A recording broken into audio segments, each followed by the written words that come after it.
All right. Good morning, old school Texas Tech. Good morning, Brad. It is about 8:14 a.m. here in Ecuador, 7:14 in Dallas, right? That's right. You nailed it. All right. Well, we got kickoff today is I believe 2:30 Central. Does that sound right? It is. Senior day. So it should be a good one. Yeah. Uh, let's talk about the other games. Recalculated our records. Jordan has picked his record is 75-22 for the season. My record is 76-21. We've had several weeks where we picked the exact same teams. It's kind of the way it's gone in the Big 12 this year. It seems like there's kind of a pecking order forming, but that there is going to be a couple games coming up that are going to be more like toss-ups, so that'll probably determine who wins this year. So we'll start with you, Red. Arizona at Cincinnati. Cincinnati is a 6.5 point favorite, and they kick off at 11 a.m. Central. Arizona and Cincinnati, huh? Yeah, I mean, I think Cincinnati's one of the top couple of teams in the Big 12. Arizona's not quite there. They're a little bit further the top couple, and there's Arizona. I'll take Cincinnati in this one. I think they'll hold on to win at home.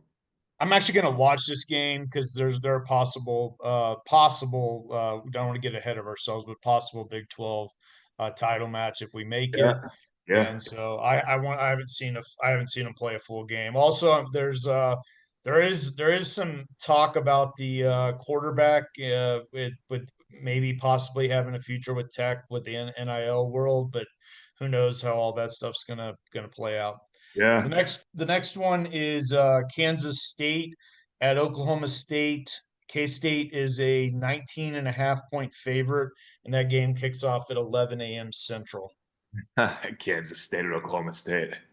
Well, one thing I can say that I feel like with certainty is that quarterback for K State is whatever it is he is. It's going to run wild. So I think that Kansas State's going to win this one. Poor Oklahoma State, man. They're having a rough time. Yeah, K-State, I haven't looked at K-State's schedule, but they're going to need this one and another one to become bowl eligible. I think they're only 4-5 right now. Are they really? Okay, Yeah, I'd have to look at them. I think that's right. Yeah, So if I'm wrong, put it in the comments. Oh, please like and subscribe. We would really appreciate it. West Virginia at Arizona State. Arizona State is 10.5 point favorites, and this is a noon Central kickoff. it's an interesting game. West Virginia is one of those teams I have still not seen them play at all this year. I've I not. haven't either. I don't think they're really on TV. They might be on TV out there. Who knows? Arizona State, we know how it is to play at that stadium. It's treacherous, man. So I think Arizona State's going to win, whether they have their quarterback or not. Okay. Then the next one is University of Central Florida, UCF at Texas Tech. 2:30 Central kick. Tech is favored by the last time I looked, which was a couple hours ago, by 23.5 points. Yeah, that's a pretty big spread, man. I've seen Central Florida play briefly, so I can't quite say that like I did about West Virginia. I'm, my knowledge of their team is pretty limited, but I mean Vegas always knows, dude. I mean, with a 23.5, 24 point favorite Usually, not always, but usually. at home, I think it's. I mean, Texas Tech is going to win. I think they'll pull in the second half, but I'm going Texas Tech on this one. All right. There's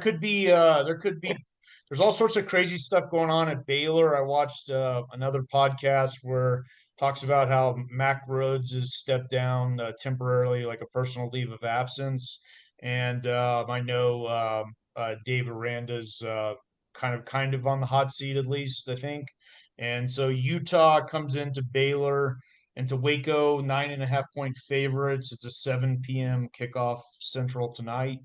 What do you think's gonna happen?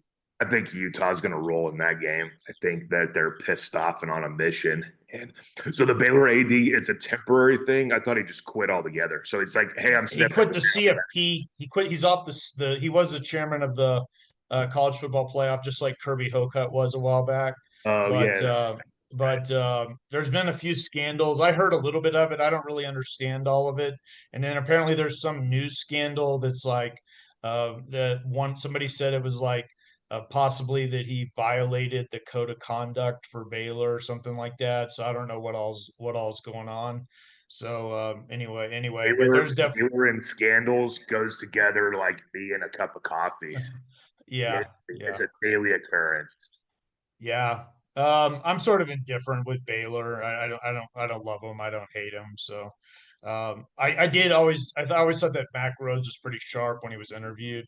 But I don't know. I mean, Utah, if Utah, really goes in there and clobbers them, their attendance is low. Aranda seems like he's been on the hot seat for a while. He did win 6 conference games last year though. So, I don't know. I don't know. And who are they going to hire? There's so many job openings right now, That's you just it. know. I would almost tell them, unless you've got a slam dunk home run that you know is going to be great, you might want to wait another cycle because there's only 17 openings or whatever it is. And there's going to be a lot more too. Yep. All right. Then you've got this is the only one that I think we might go different ways. I'm not sure. TCU at BYU. BYU's favored by 3.5, and they start playing tonight at 9:15 Central. TCU at BYU. Wow. No, that's interesting. Um, that's to me, that's probably the game of the week for the Big 12. It probably is. Well, for most people, not for me. Yeah, well, not for us. I agree. TCU at BYU. Now, this is a tough one. This is a tough one. I'm taking a minute to really think about it. I want to go ahead and say B. I'll probably just go ahead, even though my gut's telling me it's going to be really really close. I'll probably just take BYU because they're the home team and they're coming off of a beating to us. If it was at TCU, I'd probably pick TCU, but All I'm going right. to go ahead and take BYU in this one. All right. So once again, it's happened again. We picked the same teams. So I'll go through mine real quick. I won't bore everyone. Cincinnati, I haven't watched them play, but I'm gonna watch the whole game, I think, today, or pretty much the whole game. I just think I'm just not that blown away by Arizona and Cincinnati still only has one loss. It's a home game. I feel like they're gonna win. K-State at Oklahoma State's really a no brainer. Oklahoma State obviously completely rebuilding their program. West Virginia at Arizona State. This one actually intrigues me a little bit because West Virginia's played better the last couple of weeks, but and I think isn't Arizona State they're playing that backup quarterback. But I still think I've been to Sun Devil Stadium. I've talked about it on here. I was there for a night game. It's a pretty good atmosphere, and we saw this year how tough it is to play there. So I'm taking Arizona State. I got Tech, and I'll talk more about the details on that. I got Tech beating Central Florida with ease. I think Utah beats Baylor. Baylor seems like they're a dumpster fire. Um, you know, um, Even though I think they're already bowl eligible, but I know their expectations are higher than that. And I keep hearing that nobody's going to the games, and that's a nice new stadium. So I think they got major problems. And then I think the reason why I'm not picking TCU is they're starting a game at 9:15 Central, and so against the BYU team that's going to be in the altitude in their own time zone, and they're probably upset about their loss to us, and so I think that's just going to be a little bit too much. But I'm with you. If it were in Fort Worth, I think I would pick TCU. The BYU's upset about their loss or their beat down. Which one? Which one? Well, I was trying to be nice. Or BYU's BYU, they are the nice guys of the Big 12. Even on Twitter, I mean, it's like hard to give them a hard time. They're like so nice. They're like, We're the nice guys, man. yeah, right. Yeah, there's no question who the two biggest uh jackass fan bases are. It's definitely Utah and it's definitely Texas Tech. We are definitely the two worst in the Big 12. It's not even close. We're like your drunk uncle or cousin that just mouths off all the time, right? It's just never stops. During the week with the BYU Tech week, like Utah was like jumping in and like trying to like crash the party. It was pretty funny. So, what do you think is going to happen in Lubbock, like in more detail? What do you think? I think we win comfortably. The final score will look pretty good. But I think we're going to come out of the gate slow. We're going to probably be a little bit hungover from last week with all the emotions. I mean, we played a hell of a game last week, and but I think we're going to be. I'd say it's going to be halftime. It'll be a close game. I could see it being a 14-7, 17-7 type game at halftime. Really, really? And then by the end, I think we're going to completely overwhelm them. I think from a final score standpoint, I see a 38-13 type game coming where, Okay. and it wouldn't surprise me at all if they scored all their points in the first half and nothing in the second half because I think we adjust that well. But they Yeah. have no, they got nothing for what we've got for them on both lines of scrimmage. I think we're going to run at will and get a consistent pass rush. I could see a 5 to 6 sack type game, couple of picks. I think all that's coming. Yeah. I don't see it Baron really Morton being. either, please. Do not run Baron Morton. Keep him in the pocket. Yeah. Oh And yeah. I would take hand I would out. try to take him out of the game. We can beat these guys with Griffin, I Yeah, think. don't run him at all, and then let him get a week of rest in before West Virginia. But you got to figure Yeah. out a way to keep that dude upright, man. Yeah, And and get Griffin some experience because he might need to play. Baron Morton's basically taped together right now. I mean, yeah, pretty much. yep. So the two statistics that jumped out for me. Central Florida, even with their pancake easy schedule at the beginning of the year, they give up 3.9 yards a carry, which basically is Woo. 4 yards a carry. So they can't make us. They're not going to be able to make us one dimensional. I think we'll be able to run the ball on them comfortably with ease. So I think we'll control this game. The other stat is we're giving up 12.6 points a game. So I think it'll be 42-12. I think Tech pretty much controls the game, kind of just a steady flow of touchdowns. I'm really hoping that it'll be six touchdowns, no field goals.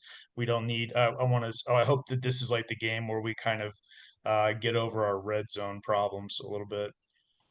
It's a comfortable win. I mean, Yeah. I never would have thought that a Tech defense would play like. I mean, I'm still blown away at how good that defense is. That's a play. We're I don't care what anybody says. This is a playoff caliber team, and that is a playoff defense. It is.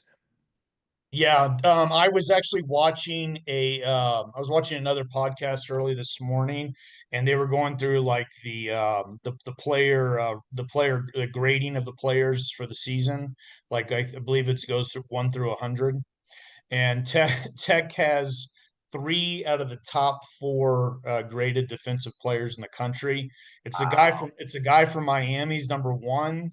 Number two is Jacob Rodriguez. Number three is David Bailey, and number four is Romelio Height. And So so the guy from Miami, that Ruben Bain guy, is pretty yeah, good. yeah, He seems to disappear for stretches. So, and yeah. you know what? I had this chat with someone yesterday.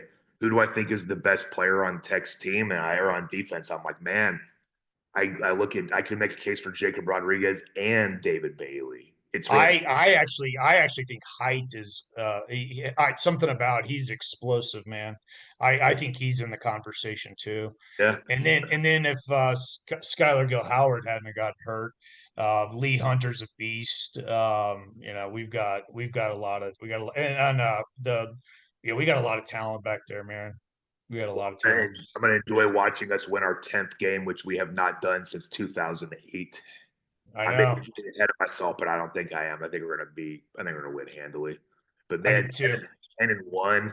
I mean, even I was a youngster the last time that happened. So you were in your 20s. Yeah, been a Yeah. while. Been a while. And then I don't think we've ever won more than 11. Correct. I don't believe so. But if you Uh, think about it too, you're like you said the other day, they haven't really played. There hasn't been 14 and 13 game seasons. That hasn't been the norm, except in the last. no, we won 11 at least once in the 70s. And then if you go back further, but they didn't play as many games, so Yeah, we yeah. had some good teams back further back. But Sometimes I know the 70s. I think we had either one or two 11-win seasons. I'd have to research it. I'm going to research it as well when I get my. I'll do the homework on that. But I'm Yeah. excited. Cool. That's all I All got, man. right. Everybody enjoy their day. Guns up.